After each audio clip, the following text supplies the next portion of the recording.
Boom!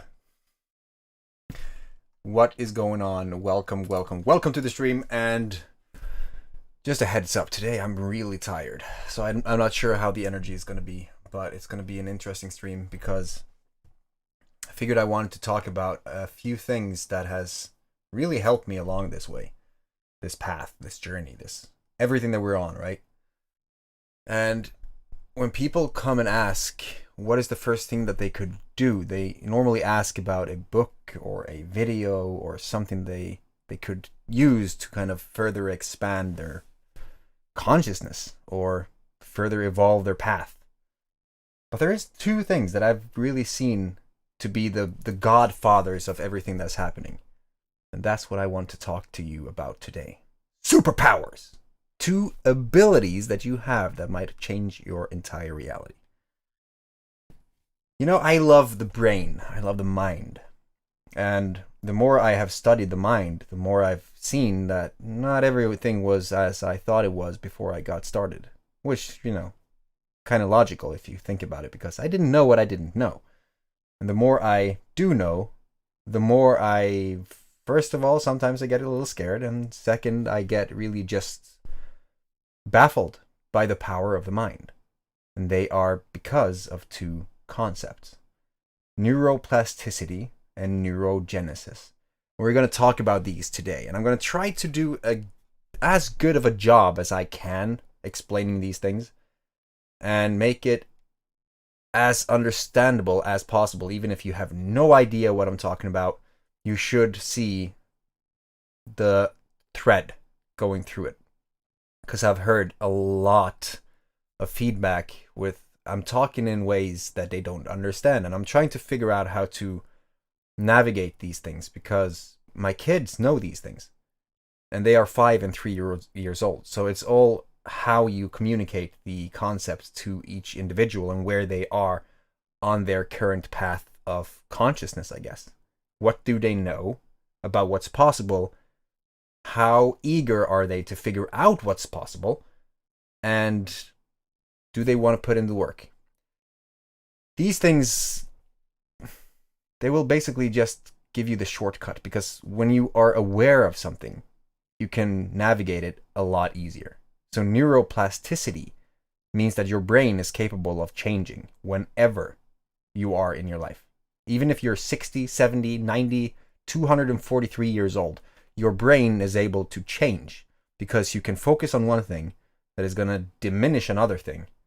Like if you have a habit, right? If you want to empower a new habit, that new habit will form a section in your brain that will be empowered so that you can understand the concept, while at the same time it will kill off the neurons that is not beneficial. So neurons that fire together wire together. Neurons that don't fire or fire apart wire apart. Meaning that if you have negativity in your life and you want to be less negative, or if you want to be more happy, or if you want to stop being angry, whatever it is, focusing on something that is going to empower the brain and forcing neuroplasticity in a new area of your brain is going to make sure that your other, more not really favorable parts are going to fade away. And all of a sudden, you don't get angry anymore. And neuroplasticity is happening all the time. If you get any new piece of information, you will start to grow thoughts around that piece of information, and all of a sudden your brain is biologically changed. It will never go back. Our brains can evolve, but they can never devolve. It can never go back to a state that is less. You know, so you learn something new, it's going to stay there forever.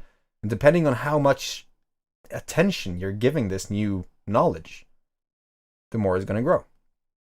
Hello, nostalgic vibes.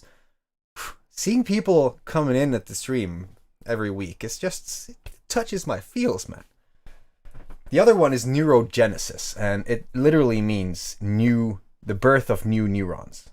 So if you get a radically different thing, a new thought that you never even considered, that is going to form a new neural pathway in your brain, and that is going to form new neurons that you didn't have before, And all of a sudden, you will start to think in different ways. You will start to think in a more expanded way, where you think not just, let's say that you have a highway. I'm going to try to get up with an analogy on the spot, so excuse me if it doesn't get really understood right away.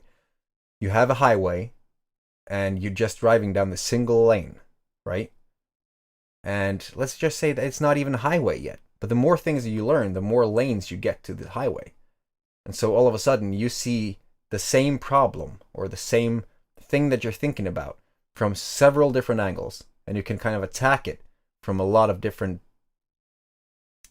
levels of awareness, if that makes sense.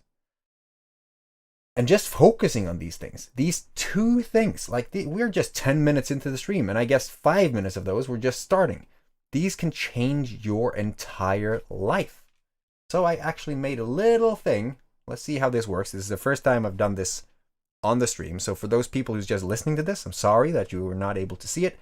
But bam, for those people who are watching this live on YouTube, this is kind of the schematic of neuroplasticity. You have a activation. It's strong and frequent activation, changes synaptic structure, connecting, strengthens, implications into seminar style, training is not enough, learning needs ongoing reinforcement, using technology to, okay, so basically when you're actively touching on these new neurons, your understanding will grow. Meaning that if you, okay, so something is happening.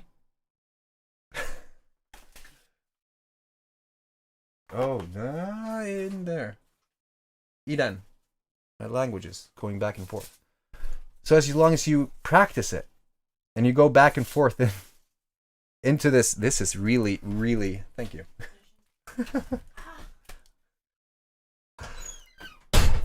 You can't just read a book once and then understand the entire topic. You need to go into it, practice it, and become one with it almost. Like it's, if you want to really understand something, you need to rehearse it. You need to pour emotions into it, like experiences. If you have something that you really physically feel, this is why, like, if you're learning, if you're failing, that's the best kind of learning, because neuroplasticity, it works in ways where you have, if you have more emotions, more experiences, more trauma linked to the new learning, you will learn it faster. So even if that couldn't, it doesn't just have to be trauma. It can be like awesome experiences. If you have something that just fuels your soul, that also activates these synapses, and you will become better at understanding it because you've been there, you know, you've felt it in your body, which is a big difference from just reading something in a book. This kind of ties into the whole problem that I have with people trying to teach something that they just read.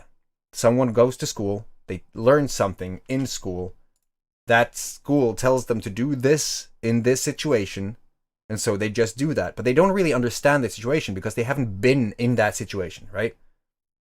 Which, like, okay, so give you a little context. As a coach, I'm involved in a lot of people trying to sell their stuff, right? And online right now, there's a lot of people selling crap, almost. Like, they're just doing it for the money. They're just doing it because they learned something, and they're just putting that forward.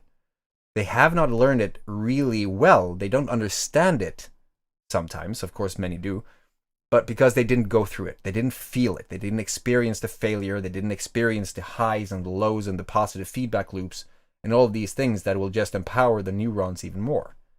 So neuroplasticity and neurogenesis is superpowers as long as you see that failure is not really failure. And when you have a success, anchoring that emotion to that success will enable you to, I have some bug flying around my head, will enable you to really tap into it whenever you need it. It's like when you learn something new and you understand it, you can feel that click, right? Ah, that's how it was, right? When you feel that and you can tap back into it, you have this way of, it's like a permanent vault almost, and this kind of makes no sense for people who's not in my current situation, but basically I have been in a very long period where I think that my stuff is not valuable, right? Because I think that everyone else knows exactly what I know.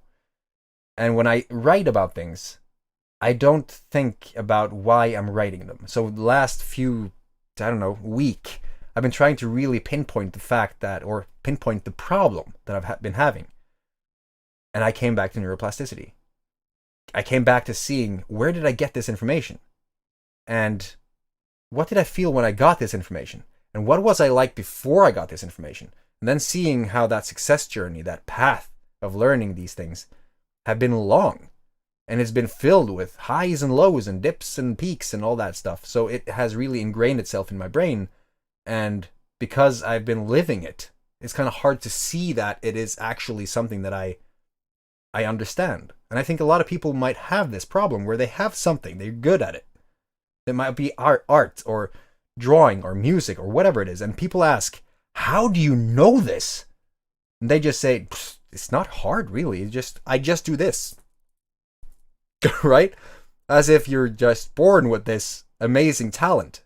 But they have been doing it for so long that they don't really see it as a skill anymore. Now it's just something that they just do. And it's evolving. Does neuroplasticity have something to do with neurotransmitters? Kinda and kinda not. But that's, dude, I love your questions. Neurotransmitters. Ooh, this is good. I have never really shared my opinions on neurotransmitters. Basically, when you have, okay, a neuropeptide is kind of a neurotransmitter. And this, we talked about this in the Journey of the Thought. I'm not sure how much I've shared on that with the new audience here, but basically, when you have a thought, it comes into your hypothalamus. I'm just taking the really short story here.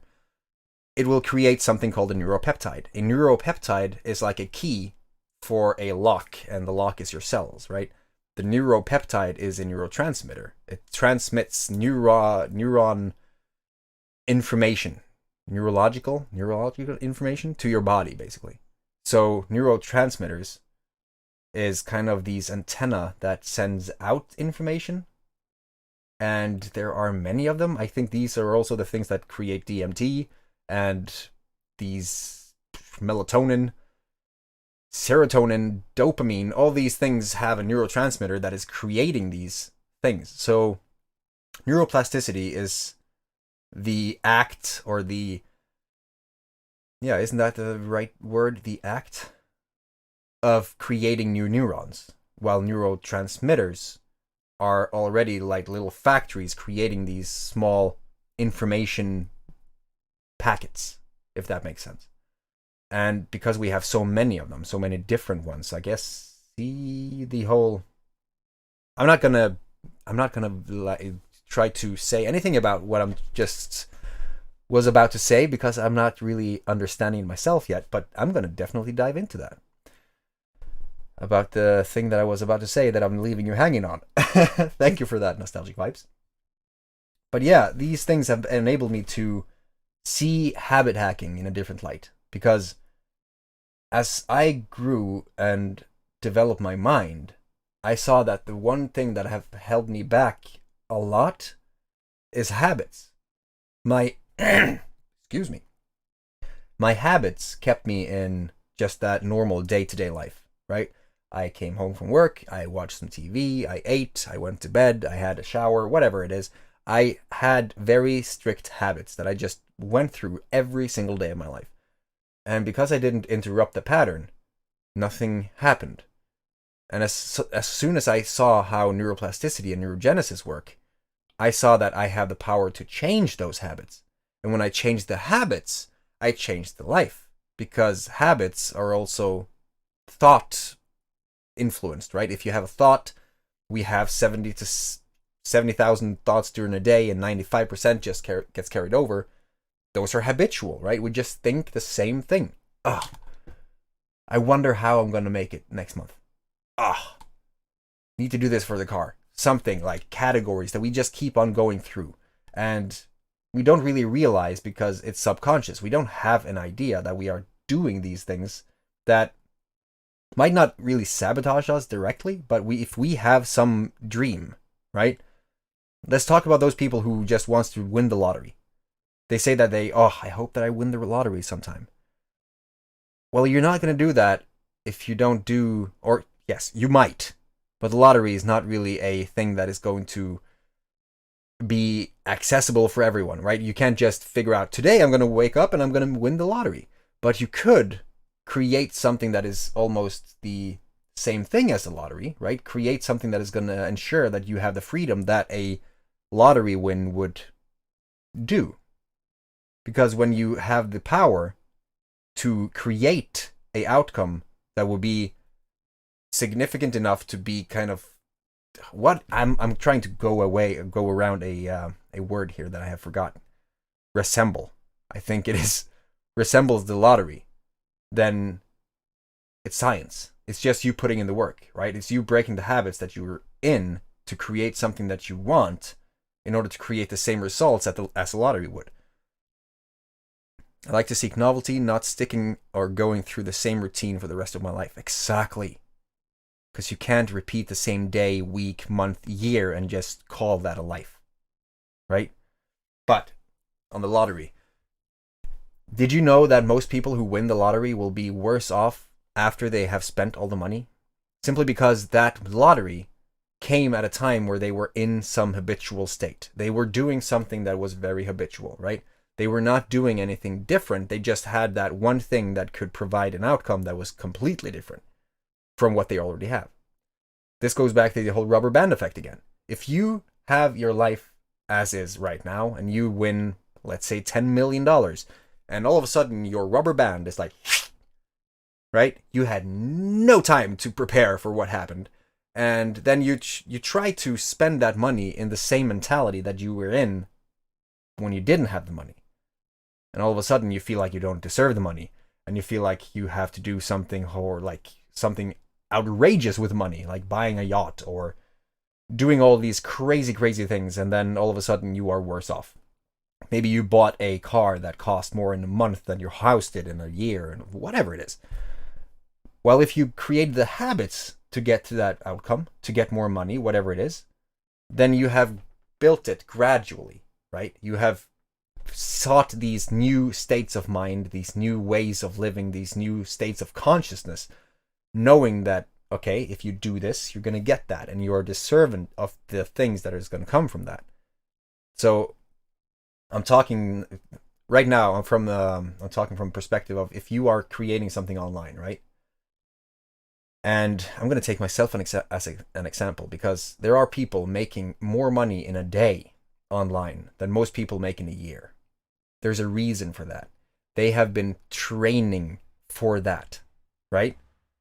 They have been doing these things incrementally to reach that point. And as I have been going through this whole journey, I don't seek materialistic gains. I don't seek like these just money for money, to be rich just to be rich and buy a lot of shit. But money has been a necessity, and to get that I had to kind of transcend these new levels of mind and see that I needed to become something else in order to receive that money. It's not as easy as it sounds, because if you are putting things out there and you're trying to serve and you're not ready for that next level yet, it's kind of like fighting a dragon with a pair of tweezers. I've actually created a post of this, because you are fighting something that you don't see. You are fighting something that is completely out there. You have to find it, identify it, defeat it, and then transcend it in order to get to that next level. So I can completely see how winning the lottery would completely screw your entire life. But most people don't see it like that. Most people will go after some goal, some miracle, and hope that, well, maybe I deserve this. If I just do this, I just buy a whole lot of lottery tickets, I'm going to win some money, I can add to my life in some way. And some people do. Some people have great lives afterwards, but most people actually ruin their life even more, because it's energy, right? You are in a completely different state of mind. Your brain has completely new neurons, and it's a completely new reality for you to have all these differences in your life compared to where you were. And this goes for anything. If you are depressed, or if you are super happy. If you all of a sudden jump to the other extreme, you're going to feel shitty. You're going to feel like something is really off. This is really interesting when you're talking about the people who are negative and depressed, because if they get super positive, that will feel off. That's how the brain works, right? If we are in a state for a long period of time, we just get habitually inclined to follow that state of mind. We will just find comfort in being right where we are. And as long as some change comes, for good or bad, your brain will take that as it is, change, and will feel off. And it's so weird. But knowing about these things, knowing about neuroplasticity, neurogenesis, that we are habitual creatures, and that we can do things 1% at a time, it completely changes the game. And just to kind of put a bow on this, I guess, if you want to change everything about your existence, you should read a book. Just pick out a book. You should actually, if I have any saying in this, you should pick up The Alchemist. Just read 1 page or 10 pages or 1 chapter or whatever a day. And just try to keep that habit going. Because if you do, you're going to see that, oh, this is getting easy. This is becoming a habit. And as long as you are feeding yourself with new information, you're going to see the world completely differently. And all of a sudden, you find yourself in a new reality. And it kind of happened so incrementally that you didn't see it happening. But you deserved it because you put in the work. You did this. You expanded your consciousness.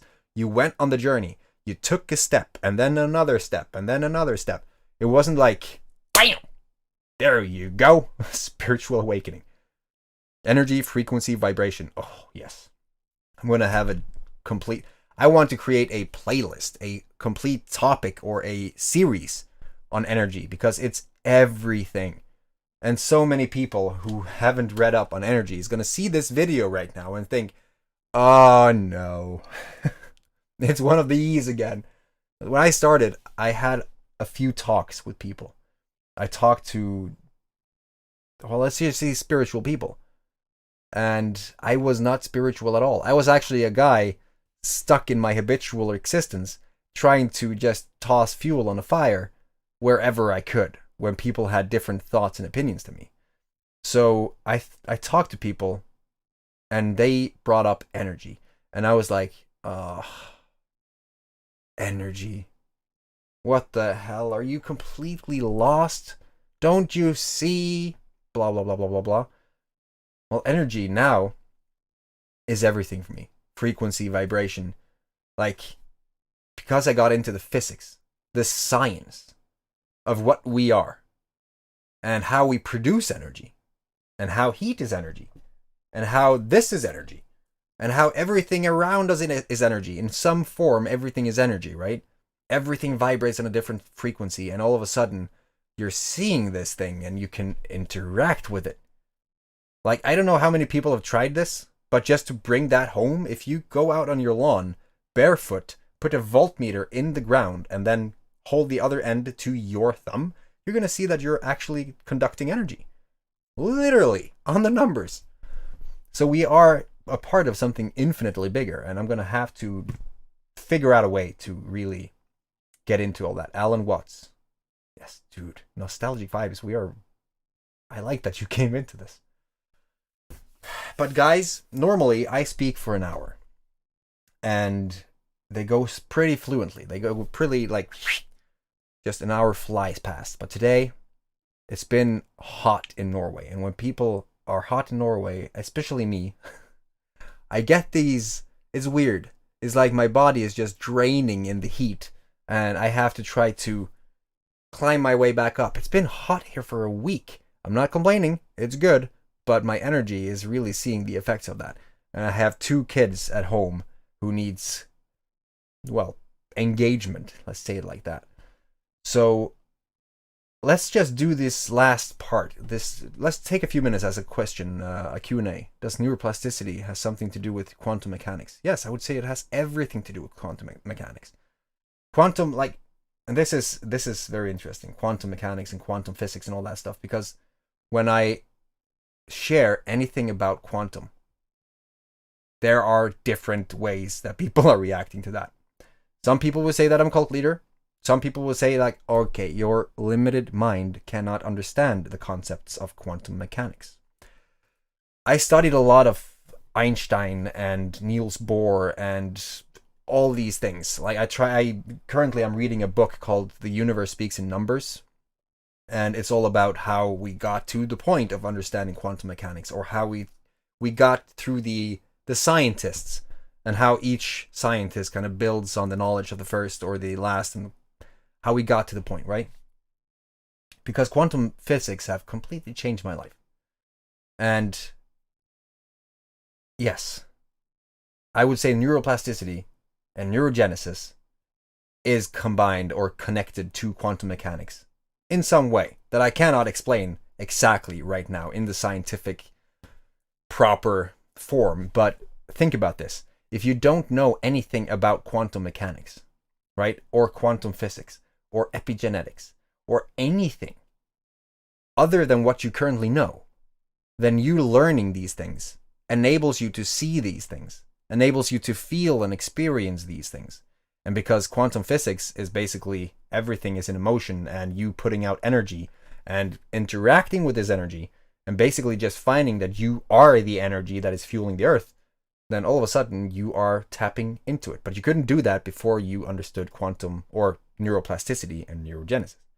Although you don't need to understand those topics in order to see the quantum power, but that's how I see, if we're going to combine those, that's what I would say, I guess, if that makes sense.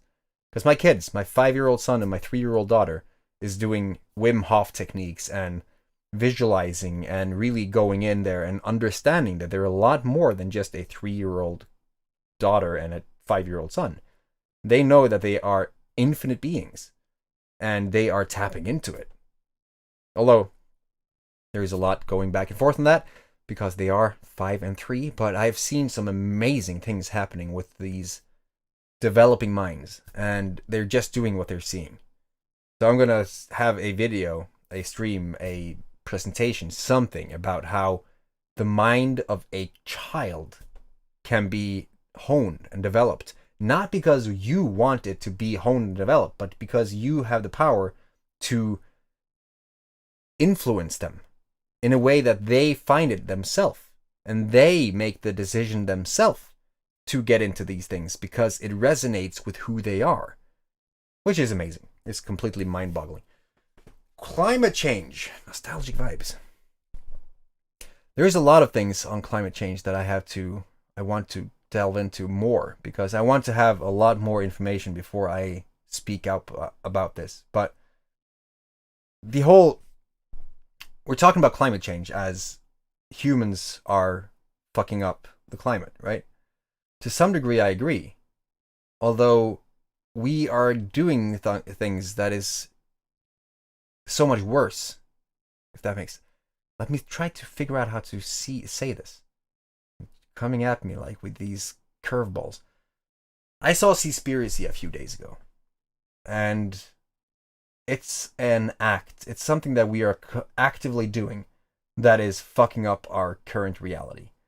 And I don't know how much you know about this. I don't know if you've seen this, but let's just take industrial fishing and how all the campaigns out there are saying that we went over to paper straws. We are banning the plastic because we don't want to be a part of that whole plastic crisis right now. Well, plastic, as far as I remember, accounts for 0.03% of the actual problem, while 40 to 50% is fishing nets.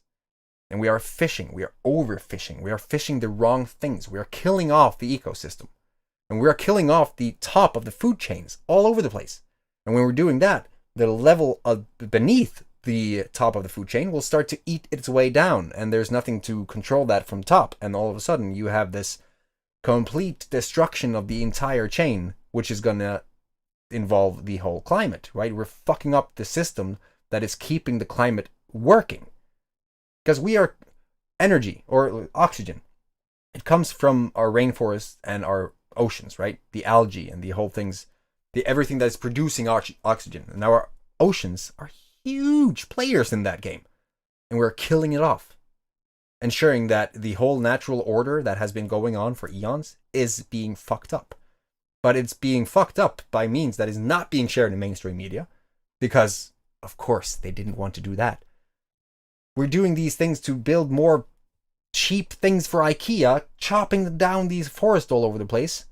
We're now. I'm gonna have to devote an entire episode for this, because we're doing things all over the world that is horrible.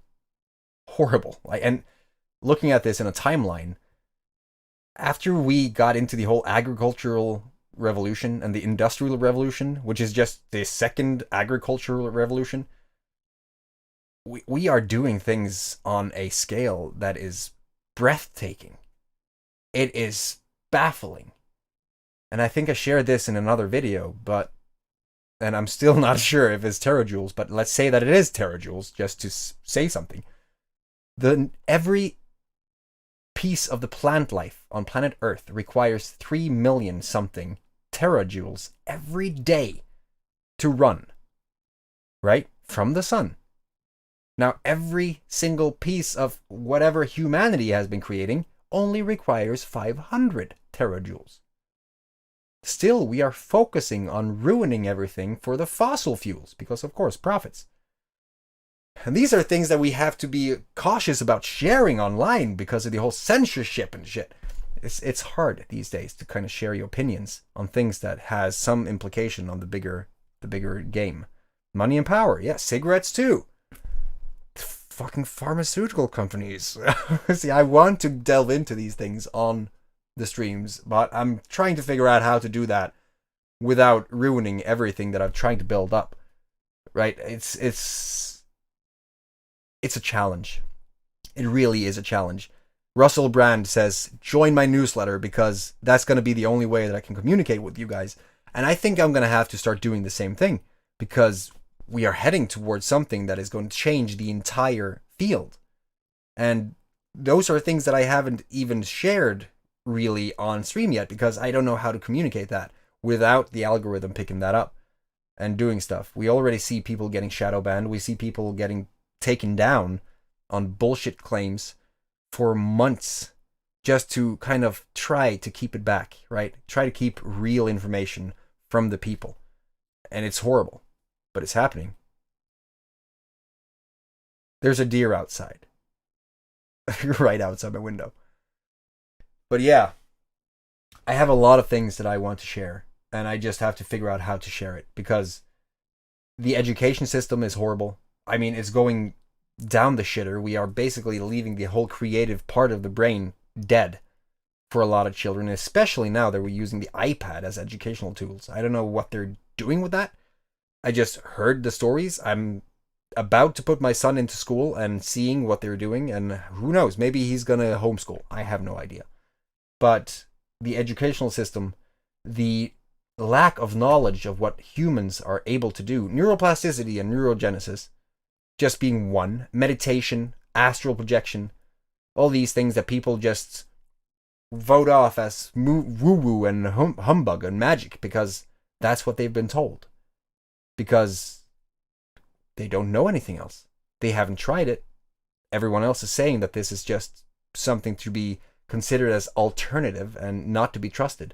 Yet people are changing their lives all over the board, and they're becoming these different kinds of beings, seeing what is happening out there, seeing how they've weaponized fear. Oh, that's another story. See, there's so many episodes to have. Fear is by far the first thing that I should be removed or understood by people. How fear affects the system. Because right now I see people running around in their cars alone with masks on. It's horrible.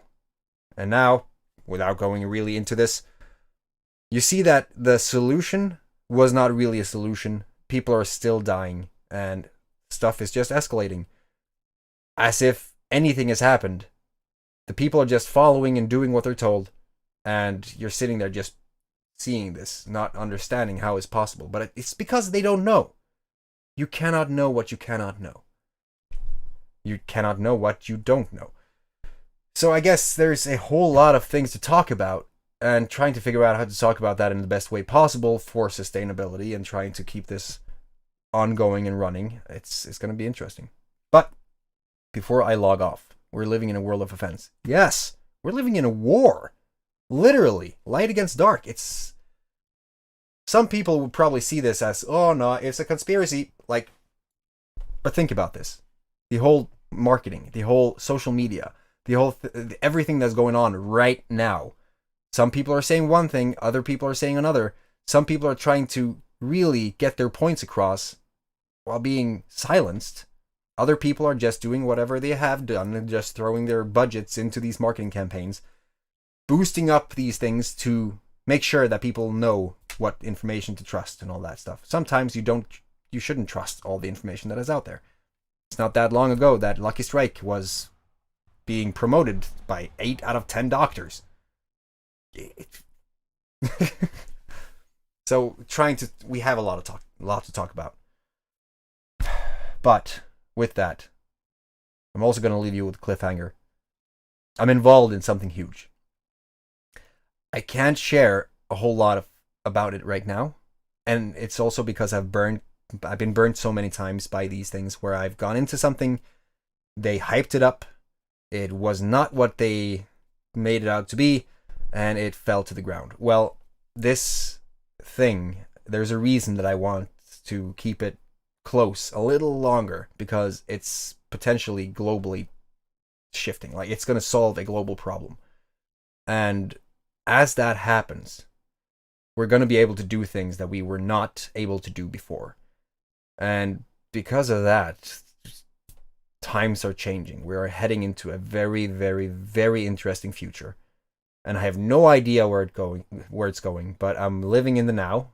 I'm taking things as they come. I'm just preparing myself, which is why I've been kind of confused the last few days or a week, because I have been in a completely new state of mind where I haven't been able to see things because it's completely new. Neuroplasticity, right? I had to kind of understand the situation that I'm finding myself in to really see where this could go. And the more I think about it, the more I talk, have meetings on this, the more I'm involved in this, the more I'm just baffled and speechless. But it's gonna happen, and I can't wait to share that with you. This is gonna change a lot. And we are also creating these new things, like actual things that could help people. There's a lot of things have changed last month, and I'm super beyond words grateful for you being here watching this right now. If you want to support the channel, share it. That's the best way, I think. If you want to support this entire thing, share it with people you think could have any value of being a part of this tribe, seeing these videos, or anything that has something to do with them being more empowered, more authentic, more enabled to create the legacy that they want to create. Is it Bitcoin? It's not Bitcoin. Oh my God. That's also, yes. That's also something we should have a talk about. Because damn, things are changing. But no. This is not Bitcoin. This is something that is a physical solution to a real problem. And it's very hard to say anything more than that without giving it away. But it's not a program. It's not something that I want you to join. It's just a project that I'm involved in. And I'm going to make sure that I do my very best. Because if this pans out, then everything will shift as a result. So, with that, share the channel, share the word, try to enlighten people, tell people about, if you learn something on these videos, share that and teach that to other people. And I hope that I'll see you again next time. Nostalgic Vibes, I'm already thinking about you. Have a fantastic day and take care of your freaking family. Peace.